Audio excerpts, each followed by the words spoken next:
Today on the show, we've sent a signal to the men on the moon, and any second now we should get a response. And okay, no, the moon is gone. Okay, the moon. Oh, that's expensive. I mean, don't you mean what moon? What? That's no moon. That's an explosion. Let's talk about stone burners and the man who made them.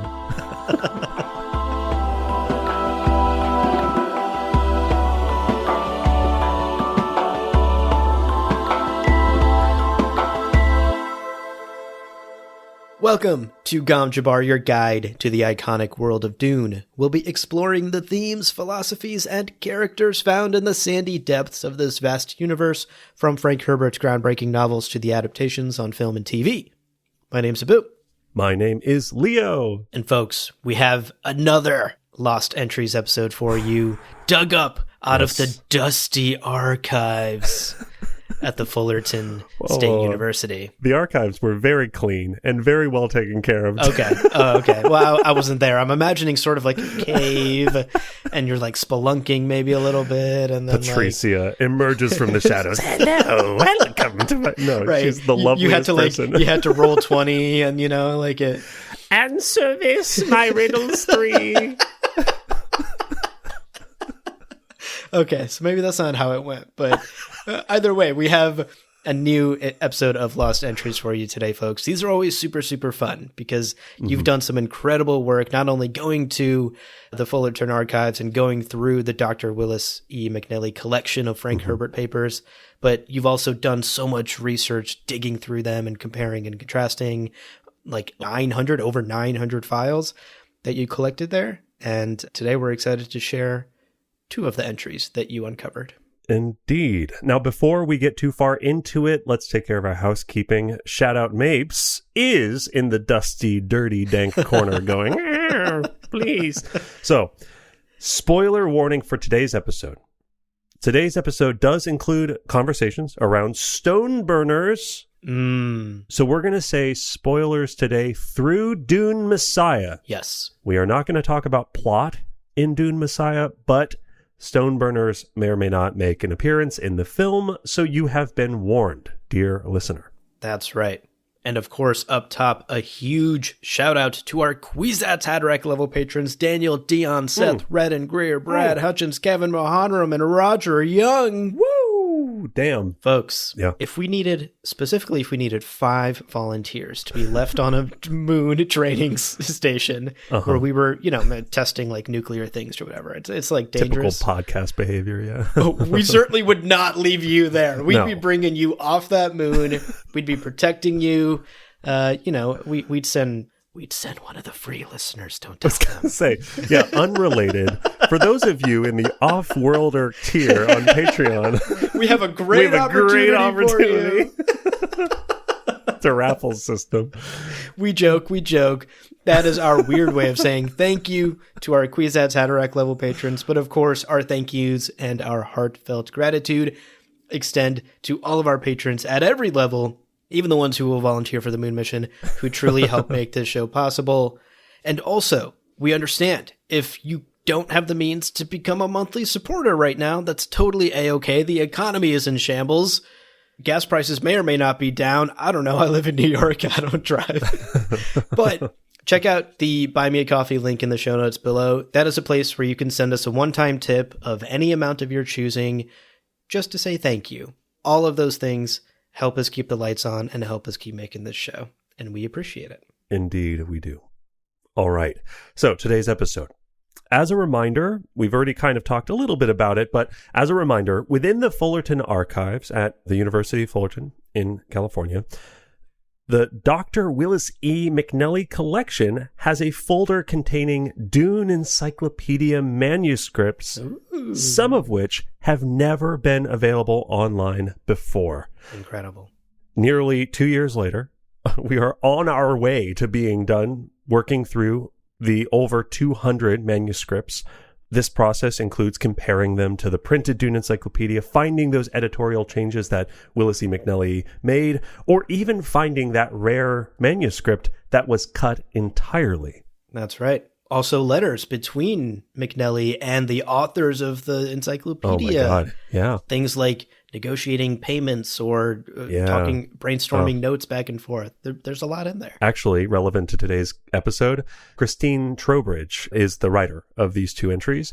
And there's a letter from McNelly to Trowbridge going, "You're fucking awesome. These are so good." Yeah. And also, I agree. He mentions in that letter that he was concerned giving her so much work, but also being like, "Thank you for being so reliable and great." Love it. Which is super cool. So we will also talk about those letters at some point. But this right now is part of our Lost Entries series, where we are bringing you an exclusive look at these documents. And today we are talking about Amalkin, Raj, and Stoneburner. These are 2 entirely unpublished manuscripts covering, of course, one of the most deadliest men in all of Dune and his devastating inventions. That's right. I'm shocked these were cut, but we'll talk more about that later. Yeah. Before we get into these 2 entries, as always with these Lost Entries episodes, we have to be very, very, very clear about canonicity. The entries we're talking about today were never published, as we said. Thus, they can't be considered canon in the Dune universe. And of course, on the show, if you're a longtime listener, you know that we've always considered the Dune Encyclopedia itself second-tier canon, following Frank's own words. But since this is unpublished work that we're talking about today, it's better to think of these encyclopedia entries as fun thought experiments or headcanon or what-if scenarios, rather than established lore that has any real effect on Dune stuff, past, present, or future. Yeah. As much as I love these entries, it is even a little bit far for me to be like, I hate Brian Herbert's work so much. This unpublished stuff draft is not that even... I found in a dusty cave after I answered 3 riddles. Good enough for me. It's well written. I don't care that it's written in blood on the shaved skin of a pig. This is great. Right. Yeah. They are excellent entries, though. I'm a big fan of the entries we're covering today. So all of the caveats, all the housekeeping, all of the setup out of the way. Yeah. Let's take a quick break. But folks, don't go anywhere, because when we come back, we are diving into the life of Amalkin Raj and his deadly invention, the Stoneburner. We'll see you in a minute. Welcome back, everybody. Oh, I hope you enjoyed the break, and we are back. Let's talk about these 2 excellent entries. And just a quick note about the entries before we get into the life of Roj Amalkin. It made a lot of sense to us to pair these 2 today because they are both written by Christine Watson, is her name in the Dune Encyclopedia, aka Christine Trowbridge. She is a heavy-hitting contributor to the published Dune Encyclopedia. And in case you doubt me, dear listener, how dare you? I'm one of the hosts of Gom Jabbar. Why are you doubting me? Christine authored over 30, around 30. I can't remember the exact actual number. It might be, anyway, around approximately 30 entries in the final Dune Encyclopedia. She is a heavy hitter. She's a veteran. She's great. Now, Roj Amalkin's manuscript is 800 words, about 5 pages, and the Stoneburner entry that we're sharing today as well clocks in around 950 words, also about 5 pages. I did want to point out, it's kind of fun, the Stoneburner entry also bears authorial credit to Bob Trowbridge. Okay, Bob. Second author. Very cool. And this is the only manuscript with his name on it. So, hey, nice to meet you, Bob. Yeah. Hey there, Bob. Hey. Your wife's awesome. We love her. In like a respectful way. Yeah. We're not stepping on any toes, Bob. Or your relation, whoever this person is to you. Yes. Yeah. So with that out of the way, let's start with our first of the 2 entries. And this is, of course, Roj Amalkin, the Master of Death. That's right. Okay, so let's begin where we often do when we talk about characters, the beginning of their lives. Specifically, Roj Amalkin was born in 9799 AG on Salusa Secundus. Ever heard of it? Shit. Yeah. To a woman named Shauna Amalkin. And his father's name is lost to the histories. There are no records of who his father was. Now, we're told that Raj was so sickly as an infant that they genuinely did not expect him to survive childhood. Yeah. Particularly on, the horrible prison planet Salusa Secundus. Yeah. Training ground of the Sardaukar, famously brutal planet. Yeah. Famously brutal planet. So very difficult. The odds are stacked against a child as sickly as Raj. But he defies the odds, as he continues to do for most of his life. His survival is attributed to a couple of key factors. One, he was very clever. Mm-hmm. And he was much faster than the bigger boys his age. And those two things combined helped him survive. He also had a natural tenacity to him. He was a very willful kid. Third, and this perhaps feels very important. Yeah. His mother taught him a lot of really important life lessons. Yeah. The manuscript highlights one in particular, one that perhaps saved his life and helped him thrive. Quote, "The one lesson which kept him alive and prepared him for his adult career, anything can be a weapon." End quote. Wow. When did your mom give you the anything can be a weapon speech? Do you remember? Oh, gosh. It was after a piano lesson. I remember we were in the car on the way home, and she was like, listen, what about you? When did your parents give you the anything can be a weapon? I think it was implicit for me. A lot of brown moms love the old hit you with the slipper upside the head when you're being an asshole. And so it's implicit, if your slipper can be a weapon, anything can be a weapon. Very good. Yeah, and listen, folks, I think that's a great example, Abu, the slipper, the chancla for my Spanish-speaking friends, for sure, because it is worth noting, this is so fucking crazy to me, this was not a gentle speech. This wasn't like my cushy childhood, where my mom's like, here, let me give you some good advice, son, going out into the world. No. Shauna Amalkin did not fuck around on the topic of her son's survival. She was preparing her boy for the universe. And what that meant on Salusa Secundus was she would attack him. She would just be like, hands up, boy. Come on, And she would force him to improvise a means of defending himself. So the encyclopedia explains she's not a monster, right? She's not a sociopath. Shauna was also raised on Salusa Secundus. She is a native, born and raised Salusa Secundan. She, quote, knew her son would have to face adversaries far more brutal than she, end quote. Yeah. It's like, all right, she Mom. was born and raised. She knows. I feel like you can tell me that. You don't have to box me every day. But hey, what works. Raj learned quickly, quote, by the age of 7, he could rig an undetectable set of tripwires, which brought rocks, branches, dirt, whatever material was at hand, down on unwary comrades who attempted to follow him to his secluded exercise and study area. End quote. Dude's out here building undetectable tripwires at 7 years old. Incredible. Fucking crazy. And this pattern continues. By the age of 10, in addition to solidifying his hand-to-hand combat, as we'll see, he had improved his traps to not only, like, Home Alone, bring just a mishmash of stuff down on the head of whoever's following him. No, he was eviscerating and slicing his followers, his pursuers, with Shiga wire strands. Ooh. Oh my gosh. So by 10 years old, he had already started looking at maiming and killing the people who were following him. Yeah. Now, this also leads us into another fun fact about this time in his life. While other kids his age were learning the basics of knife fighting, again, this is Salusa Secundus, so children are learning how to fight with knives. Of course, you have to. Salusa Secundus. Raj was already demonstrating the man he would become. He had added an undetectable dart launcher to his knife. He was like, yeah, knives are cool, but have you ever considered killing them when they're far away from you still? And he had this philosophy, quote, killing from a distance was always best. Sure. End quote. Typical thing for a 10-year-old to say, Yeah, good philosophy for a 10-year-old to have. Crazy. Wow. Well, here's the kicker, though. Just because he was installing hidden darts into his knives or whatever doesn't mean he was actually bad with using the knife. In fact, a knife fight is what got him a ticket off of Salusa Secundus. Mm-hmm. So here's the story.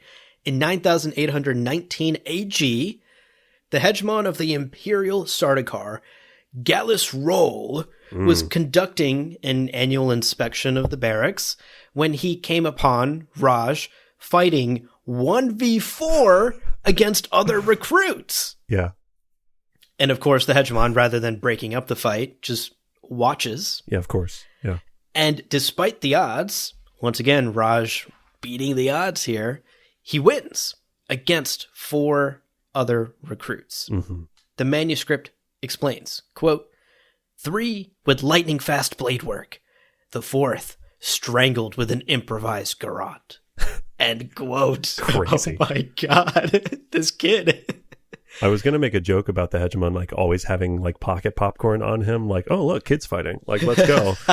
Especially on Salusa. But actually, legitimately, in particular, this sounds like a John Wick fight choreo, like moment of just one kid. And I'm like, that actually does sound super fucking sick. That's so cool. Yeah, I'd stop and watch.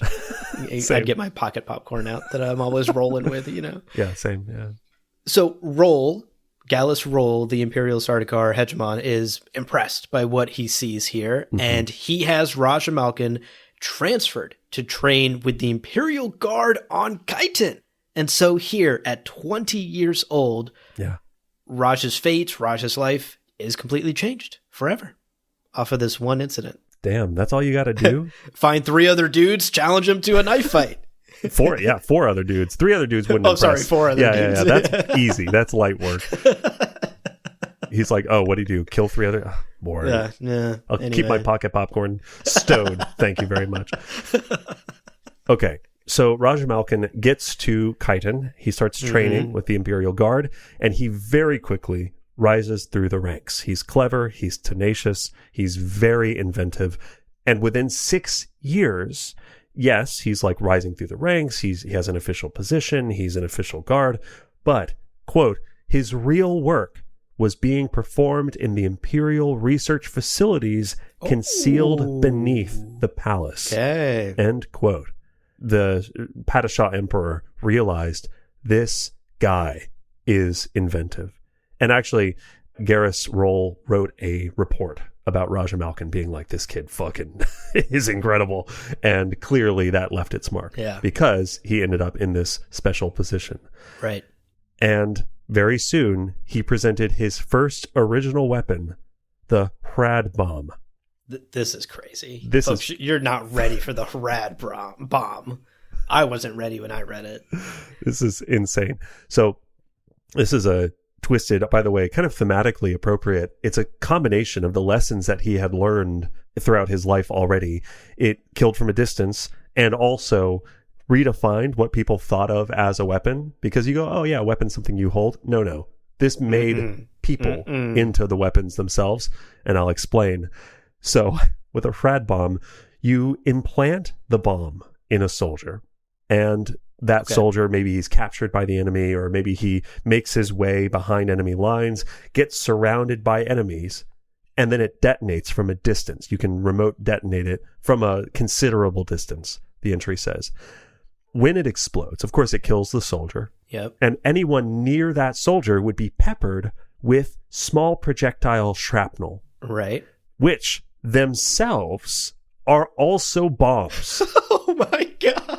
But the fucking crazy twisted part of all of this is that those bombs don't detonate immediately. They are often non-lethal, intentionally so, and then they would detonate at random intervals. Oh my God. To put it absolutely clear, here's the manuscript. This is so anime. Quote, the enemy's own troops then were converted to walking bombs. End quote. Holy shit. Fucking. That is absolutely fucked up. It's so fucked up. That's so wild. You're like, oh man, that enemy soldier blew up, and I got nicked, but like, oh, I guess I'm okay. Thank God. No, you're not. Oh my gosh, that's horrifying. Psychological element of it too, because then you're like, who was in the room with him when that happened? You know, you people start fucking terrifying. Yeah. And this bomb was never used. Thank goodness. Right. but it already kind of shows you where Raj Amalkin, as like a guy in his mid-20s, is already thinking about how to change warfare and how to create new weapons of destruction. Yeah, definitely. And it kind of gives you a sense of his moral compass, shall we say? Yeah. or the non-existence of a moral compass. I mean, he of course had a brutal upbringing on Salusa Secundus, but I can't help but try and psychoanalyze this kid. Yeah, no kidding. Who creates a bomb like this? Who thinks like this is something I need to like actually show off to people and not be ashamed of and build? Yeah, there was a throwaway sentence that says, it is supposed that he got some satisfaction out of being commended for his work, creating this creative way of killing people, but also a creative way of killing the Imperial soldiers as well, because you're killing the soldier who's sent out there. And so a kid who doesn't have a lot of love in his heart for the Emperor and the Emperor's men, he's come up with a way. He's like, guys, I've got this crack shot weapon. It involves killing you, actually. Yeah, and they're like, good job, son. You're brilliant. Any volunteers? I want to plant this in one of you. Yeah, he's like getting revenge on the world, which is this cruel system of levers of power and manipulation. And the guy who saved him from his upbringing is also the guy who was going to watch him get killed by 4 people. You know, so it's like, it's a brutal world. And that's the world in which he thrives. Yeah, that's Raj Amalkin's world. Well, 3 years pass after the Harad bomb is invented and never used. 3 years pass, and the Golden Lion throne changes hands. A new emperor takes the seat, Audrey the 11th, and he decides to make Raj's role public. So far, he's just been working in this secret lab on Khitan, but now he is going to become a public figure and part of the administration. So in 9828 AG, Raj, who is not yet 30, crazy, officially is anointed the weapons master for the Padishah Emperor. Nuts. Crazy. At such a young age. What were you all doing at 30, you know? Not being a weapons master for the Emperor of the Galaxy. Or inventing rad bombs, you know? I think I was about to start a Dune podcast. Kind of the same thing. Yeah, it's kind of the same. Kind of an audio bomb, you know? Yeah. Really like... Yeah. So, the Emperor's instinct, Audrey the 11th's instincts, were pretty spot on here. Because Raj thrives in this role for over 2 decades. For the next 23 years, Amalkin is an effective weapons master for the Padishah Emperor and continues to invent weapons of death and mass destruction that will be hugely consequential for the Empire, one of which we'll talk about in the second half of this episode. He invents the Stone Burner. Crazy. He invents the Hunter Seeker. Ever heard of it? Paul Atreides? Ever worry about a Hunter Seeker? You have Raj Amalkin to blame. Yeah. Holy shit. He is out here creating tools of destruction left and right. But the manuscript also makes clear that he's kind of a wild card. Like for 23 years, the Emperor has had to keep him on a pretty tight leash and have a firm hand with him. And this is important because emperors don't last forever, and not all emperors have the same skills in managing Raj Amalkin as Audrey the 11th. In 9851, Audrey the 11th is killed, as many emperors are, and is succeeded by Audrey the 12th.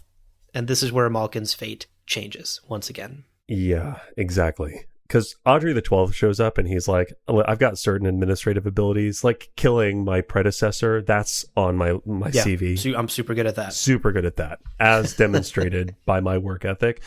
The difficulty is managing a mad scientist who has like questionable loyalty at best and is here making insane assassination tools. He's like, I just feel like I want to hedge my bets. So he kind of decides boldly, I don't think I'm going to get a lot of mileage out of this guy. And if anything, he's going to be more a risk than anything.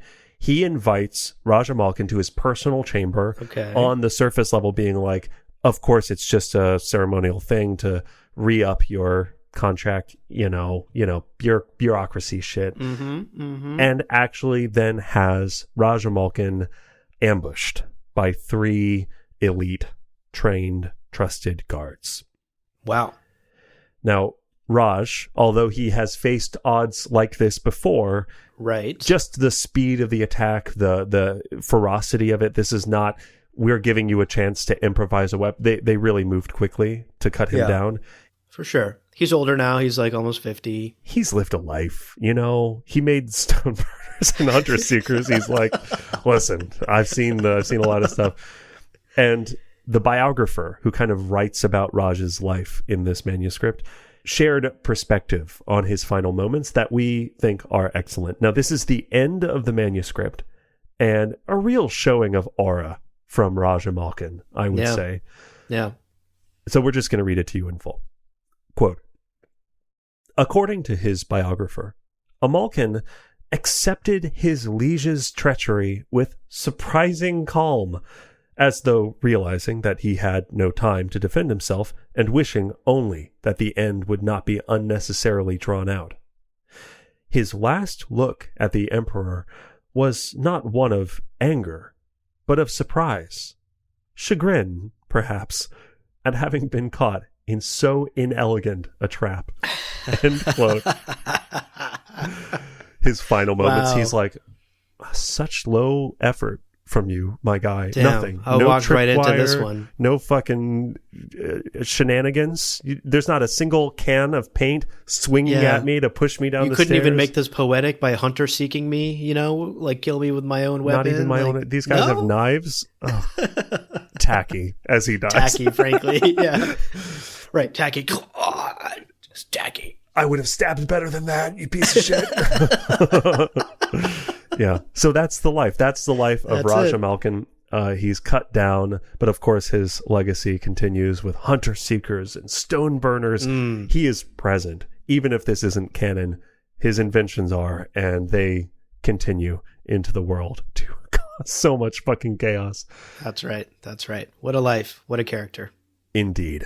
Okay. We're going to take a quick break, but when we're back, we're going to talk about Stone Burners, and this is also fucking crazy. Yeah. So don't go anywhere. When we're back, we're going to hit you with the second lost entry, Stone Burners. Welcome back, folks. Let's continue with our second manuscript uncovered at the Fullerton Archives today, The Origins of the Stone Burner. So the story of one of Dune's most destructive weapons actually begins long before Roj Amalkin comes onto the scene. Because we have to first talk about the Bocca drill, which was a short-range thermal drill that uses a beam of intense heat to melt rock, leaving behind a valuable and incredibly named gem called the Lucifer gem. Holy shit. Okay. Very cool. Yeah. The manuscript explains that the origin of this drill itself is not entirely known. We don't know who the inventor was. Presumably someone named Bocca, maybe? Mm-hmm. But otherwise, the early history of this drill is a mystery. It's just one of those tools that, like, people use and have been using for a long, long time. Also, just to be clear for listeners, I'm realizing if you're just listening to us, it could sound like Abu is saying baka like stupid in Japanese, like, oh, baka, you know, just to be clear. This is Bocca. Yeah. Which is, I think would be said baka or Bocca. Bocca? Or yeah, Boccia, maybe Bocca. if it's Italian. I don't know. Point is, Bocca drill. Yeah, but to be clear, it's not the Bocca drill, like not the stupid drill, just to be clear. Okay, a bit more details about the Bocca drill. It was powered by thermal batteries, we're told, and it created a beam that hovered in the, quote, 1700 to 2000 absolute range, which I think translates to 1700 to 2000 Kelvin.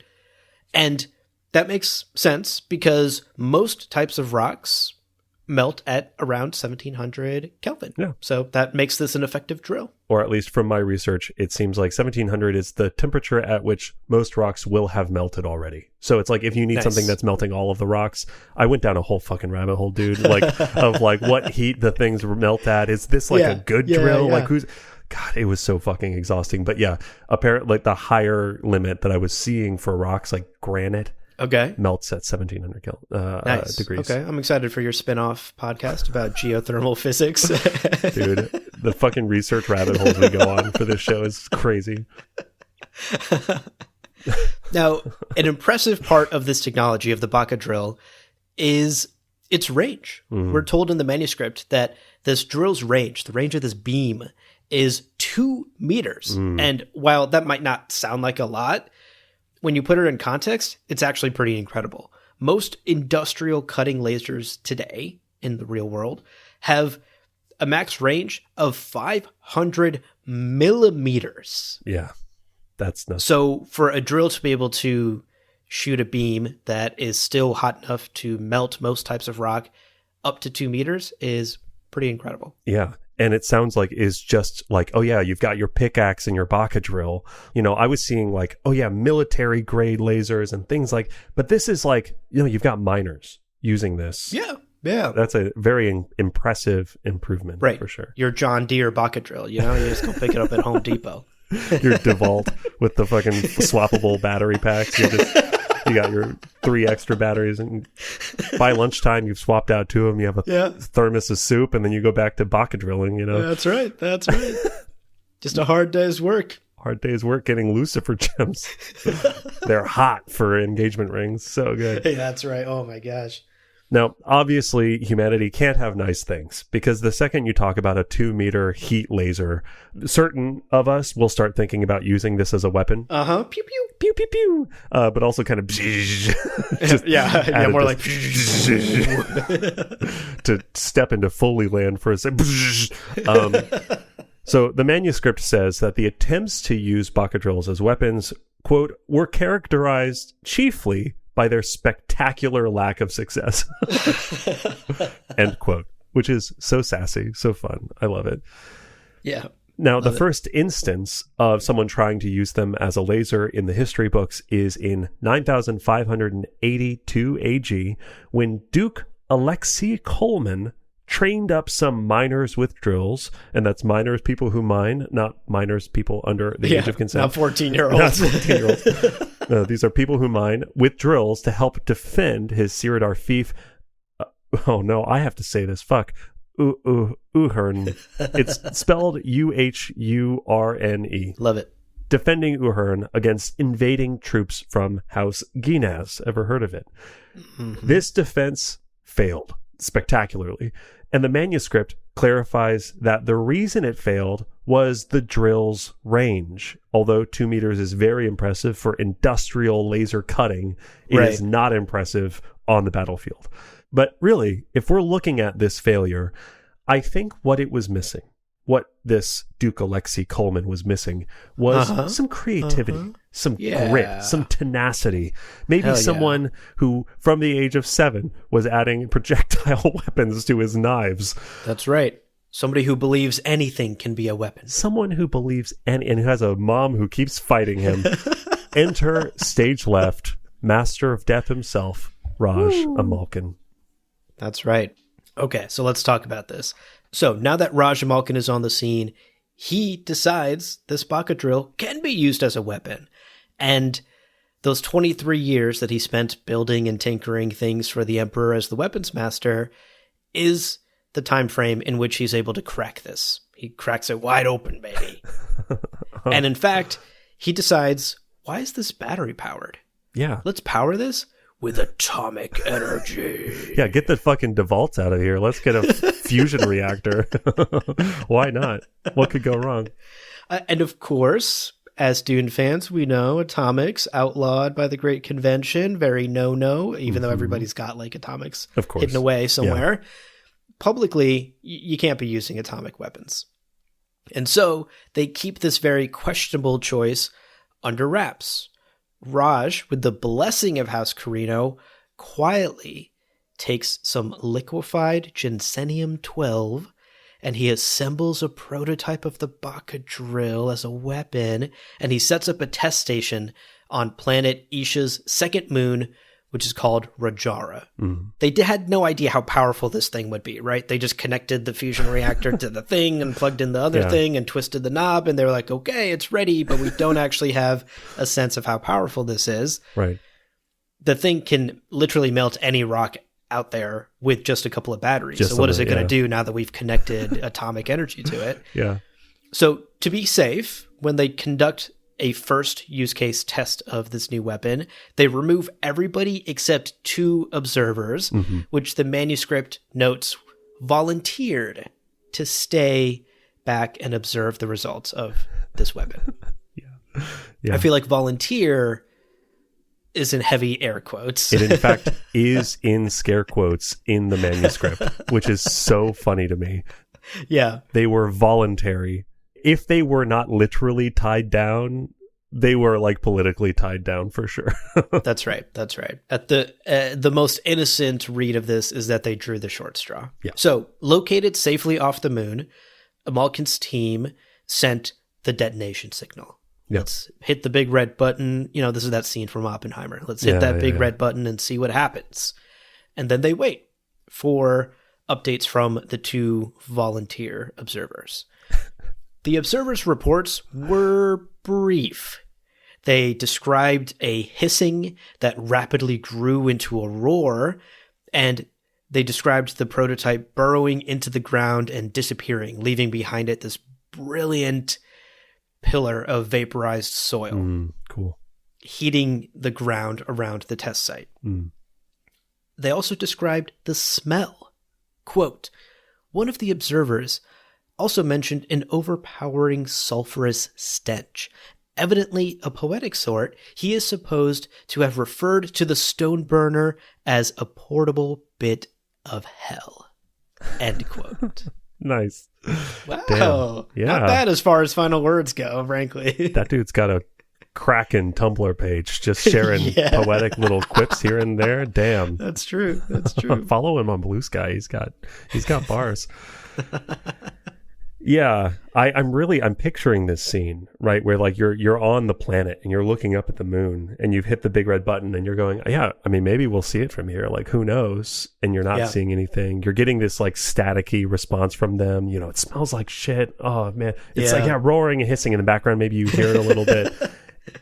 But then shortly after that comment about the smell, both observers began babbling and kind of like it's chaos. They're like yelling and panicking. Right. Totally panicked. It is determined by the listening people that they have gone blind. Yeah. And Raj is like, oh, fuck, man. Like, I left those 2 guys to watch shit. And now they don't have eyes?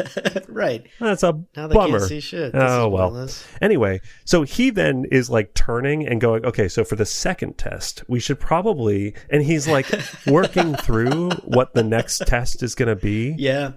And that's when like the klaxon alarms start going off. You know, you got the like, or whatever, right? Alarms are going off, and it's because of monitors that are tracking seismic activity on the moon are going like, shit is not done. Guys, pay attention.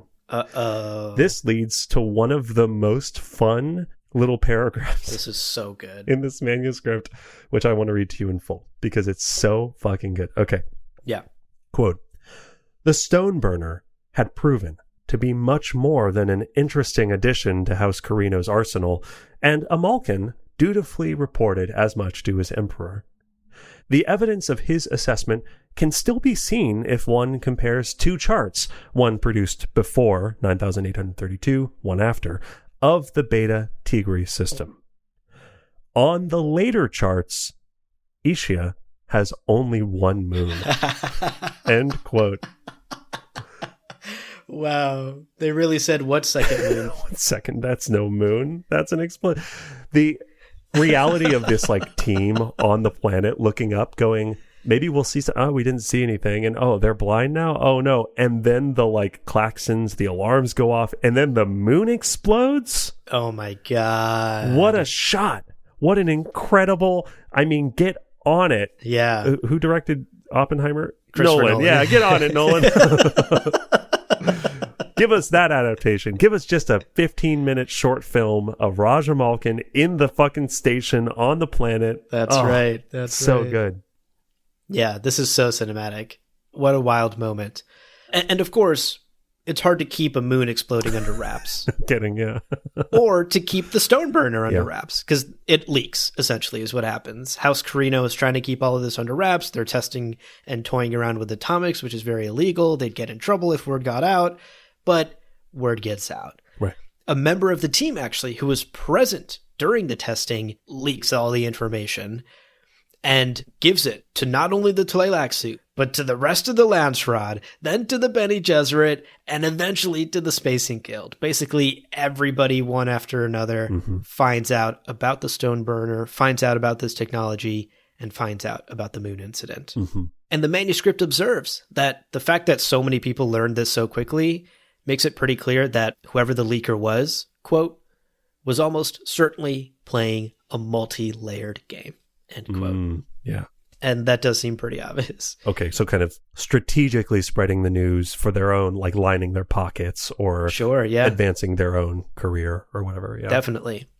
And of course, this does seem inevitable, though. I mean, like a moon got blown up. And like, you're only going to keep that quiet for so long. Yeah. So honestly, I'm kind of on the leaker side. Like the leaker just got ahead of the game here and made some money off of it. Yeah. And as this manuscript wraps up, it makes it clear that everybody started building their own stone burners, and everybody essentially started messing around with atomics. Within the year, all of these disparate groups were conducting their own research and figuring out how the stone burner works and creating their own stockpiles and essentially setting up a situation of mutually assured destruction. I have a stone burner, you have a stone burner, let's not fuck around and find out. Yeah. Yeah. That's where the Dune Encyclopedia manuscript catches up with the events of Dune Messiah, revealing that the use of the stone burner in the conspiracy against Paul was, in fact, the last ever stone burner detonation. Oh. Which is crazy. Super cool. I kind of liked this detail. I liked it too. It does kind of give you the idea of like, this had ramifications, and the Fremen, what happened to Paul, they did not take that lying down. They were a lot like, okay, cool.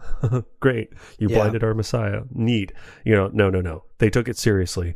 And the manuscript actually ends with this flourish, describing how the Fedaykin, following that incident, quote, on whatever planet they found themselves, ferreted out every known stockpile of Gensenium-12, every previously built device, and every technician associated with having built one, and destroyed each component in an orgy of destruction and revenge unrivaled since the days of Jahan Butler. Wow. End quote. Wow. So they really said, fuck that technology. We're getting rid of that forever. Yeah, never again. Also, I do see it as like, these are Fremen doing this. And for Fremen, blindness is a very big deal, right? Like, if someone is blind, they're sent out into the desert, all of that. I do think that is a piece of this as well. It's not said in the manuscript, but that's kind of how I put that together. They're going, wow, a bomb that like blinds people within kilometers? Yeah. That's like an unholy thing. Yes. Yeah, I agree. I think that would be a big part of the motivation, of course, in addition to revenge for blinding their Messiah. Yeah. So that's it. That's the end of this second manuscript. How are we feeling? What do we think about these two lost entries that we've dug up from the dank, dripping cave where I answered riddles 3? What do you think of them? How do you feel about them? I really enjoyed both of these entries. I had a lot of fun with them. I think they pair really nicely together. And I gotta hand it to Christine Watson. They're really well written. Yeah. They're nice and short, they're focused, and they add a lot of fun texture and context to Frank Herbert's universe, which ultimately is what we love so much about the encyclopedia. Now, for me, it's always interesting when we do these Lost Entries episodes to take a step back, though, and try and get inside McNelly's head. What about this entry, or in today's case, what about these two entries made McNelly cut them? Why weren't they published? It seems kind of crazy that there isn't an entry on the stone burner in the encyclopedia at all. And when I think about it for these two, length doesn't seem to be a factor. They're both so short. They're just like 5 pages each. I don't think length was an issue here. I also don't think the quality of the writing was an issue here. They're super well written. A lot of the other entries that you've dug up, they have a bunch of like notes and crossing and scribbling out from McNelly, who's giving feedback to the writers. Polished and done, yeah. There's like no notes in either of these entries. There's one small spelling error correction, and that's it. So I don't think the writing was a factor here too. I think perhaps, again, this is just my feelings on it. Who knows why McNelly cut these or why these were ultimately never published. But my feeling is that these two entries lack a little bit of that extra juice that some of the best encyclopedia entries have. Namely, I think these two entries don't have a strong thematic through line or like a thematic spine that holds them. These two entries read as purely informational pieces, like something you'd read on a museum plaque maybe, or like a chapter of a history textbook that you would read, sort of just like dry informational text. But when you look at the actual published encyclopedia, which we've spent years covering, some of the best entries are these like amazing self-contained stories with full-on character arcs and plot twists you never saw coming and very strong themes that run throughout and interweave into what is, yes, ultimately like just historical information. Think of the Holzman entry, which is just incredible start to finish. One of your favorite entries about the Impala Rose ship. Yeah, I love it. The entire Butlerian Jihad entry is like a philosophical treatise. And those have a lot of meat to them. And I think despite these two entries being really well written and really excellent, I think they are just a bit leaner than some of the better entries in the encyclopedia. And maybe that was a factor in them not being published. But that is complete conjecture on my part. And mostly just my feelings on it. But it's always fun for me to try and get inside McNelly's head and wonder. Yeah. What about you? What were your takeaways from these two entries? Yeah, I mean, listen, I think getting into McNelly's head is inevitable for us. We love the encyclopedia so much, and as we like read letters between him and the contributors and we see this process that he went through, it's so natural to be like, but why? Why this one and not that one? Yeah. So I'm right there with you. And I agree that I don't see a lot of, like, I almost expected, because we are told that, for instance, Paul Atreides is small for his size, and that maybe his agility is useful in his fight against Jameis, and then his triumphing over Feyd-Rautha, who is bigger than him and more muscly. I was like, oh, maybe Roj Amalkin, being a smaller than expected, brilliant kid, there's going to be a parallel there, and then there isn't. So I very much hear what you're saying about this kind of like lack of like, it's not adding philosophy, it's not adding kind of a depth to broader ideas. Yeah. And the reality is, like, I think these entries are some of my favorite kinds, because I quite like the, like, oh yeah, they blew up a moon. That kind of shit is so fun. Yeah, it's fun. It's fun. Yeah. And when I've sat down to just read the Dune Encyclopedia for fun, it's these sorts of entries that keep me going, because they're short, to the point, nice, contained. They give you some background. They connect some dots where you go, oh, Hunter Seekers and Stoneburners, same guy. That's kind of cool. And I love them, but I do think if I were to kind of get into my speculative zone, I think it is just length, because although neither of these are particularly long, 800 words, 900 words is not crazy. McNelly, in a letter to Neil Barron, said that he had to cut 75,000 words from the draft, one of the earlier drafts of the Dune Encyclopedia. So if we were to say, okay, what are we going to cut? What aren't we going to cut? Well, like, you can't cut the Butlerian Jihad entry. You can't cut these entries that have like deep philosophical implications that kind of tie it all together. So it's very fun. It's very well written. By cutting these two entries written by Christine Watson from the encyclopedia, it's not like you're cutting out her other work. She has fucking 30 other entries. Yeah, she wrote so many other great entries. Yeah. So I do think it's like these, I would see as they, of course, it's not a quality issue. They are excellent. Yeah, of course, it's not a how much work is it going to take to get this squared up. No, they're basically perfect, and I would say would make it in easily. So I think it really is just these weren't consequential enough to make it into that very intense cutting process. Make it through that very intense cutting process. That's my theory. Yeah. But again, I will also say, as we read these entries, and especially these completely unedited, none of these were adjusted by him because they didn't make it into the book, right? Or they didn't make the final revisions. Yeah. How much of the Dune Encyclopedia is just Christine's voice? Like Christine Trowbridge, aka Christine Watson, she wrote so many entries. And I'm realizing that, like, I love some of the writing in the Dune Encyclopedia, and a lot of it's just her and McNelly and Myers. It's like these like 3 or 4 authors, and I'm just so in awe of Christine's skill as a writer, and shouts to Bob for his contributions to an excellent entry. Yeah, I don't know. I really enjoyed these 2 entries. I did too. They're great.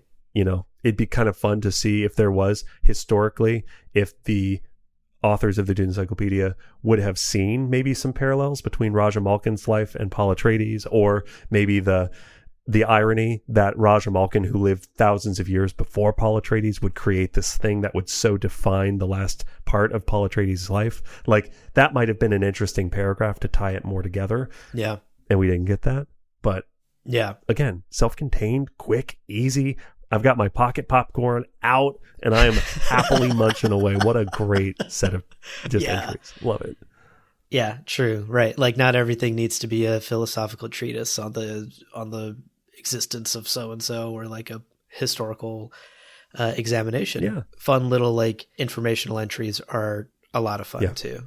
But, I think you're right. Eventually there had to be a very deliberate cutting process, and some things will just get cut. Alas. Much like this podcast, folks, there's like hundreds of hours of audio y'all will never hear because it just gets cut. You gotta stop saying that, because people imagine it's like stuff like this, like good episodes that we leave on the cutting room. No, it's so much. It's like me blowing my nose into a tissue. You want 100 hours of that? Because I swear 10 hours of Abu blowing his nose into tissues to relax and study too on YouTube. I got real sniffly on these recordings, It's not my I'm fault. allergic to microphones. It's a cursed life. Okay. All right, folks. Well, that wraps it up for another Lost Entries episode. We hope you've been enjoying the things that we've been uncovering in the Fullerton archives. We will continue to share things as we unpack them and uncover them and examine them. There's a lot of worthwhile stuff in there that has never seen the light of day, and we're honored to be able to put it out into the world for all of you to enjoy, and for future Dune fans to discover and enjoy with us. And of course, that was Kylo snoring. Oh my god, Kylo is the rudest reviewer in the world. Okay, there you go, folks. This is the kind of audio that would get cut, but it's not cut. There's Kylo snoring in the background. Kylo's like, to offer an editorial note, your outro's dragging. I'm just gonna right. Kylo's like, sleep. wrap it up, come on. Okay, well, let's take Kylo's advice here and wrap it up. Before we let you go, a couple of quick reminders. Number 1 is that there are 2 great ways to support this show and help us keep doing what we do. First, become a patron, patreon.com/GomJabar, link in the show notes below. Second is to check out our merch store, gomjabar.shop. All of those links and more are in the show notes below, so check them out and help us continue to make this show. Oh my god. It's so loud. And please enjoy the sounds of Kylo snoring. 10 hours of Abu's dog snoring to relax and study too. Of course, we also love to hear from you, dear listeners. So email us, gomjabarpodcast@gmail.com. That's our email address. Send us your questions, your comments, your concerns, any pictures of your cute pets, what you thought of these entries. And, if, I don't know, whatever. How hot is it where you are? It's so hot here. Tell us. Just give us the degrees, just the number of degrees, and I'm going to interpret it as how many breadsticks you can eat. I got an email recently. Someone said they could eat 7 breadsticks, and I'm like, thank you. 7? Yeah, dude. You all are lying. I get to those breadsticks are so dense. I get 2 breadsticks in, and I'm like, damn, I don't know if I can even eat my pasta. I'm full. 7? Next time I'm in New York, we are going to the Olive Garden in Times Square. Times Square, yeah. It's going to be fucking awful, but we will eat breadsticks, and we'll share about it. Anyway, email us again. How hot is it where you are? How many breadsticks can you eat? Give us 2 numbers. Right. We'll guess which one's which. We'll guess. Yeah, we'll figure it out.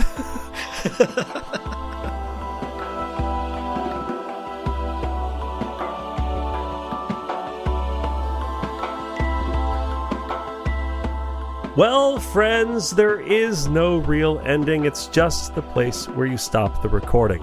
But this podcast is always one step beyond logic, so help spread the word of Muad'Dib and leave us a review on Apple Podcasts and Spotify. And be sure to check out the other shows on the Lore Party Podcast Network on loreparty.com. You can also follow us on Twitter and Instagram at lore_party. We're also on YouTube. Thank you so much for listening. And remember, whoever controls the podcast controls the universe. We'll see you on the golden path.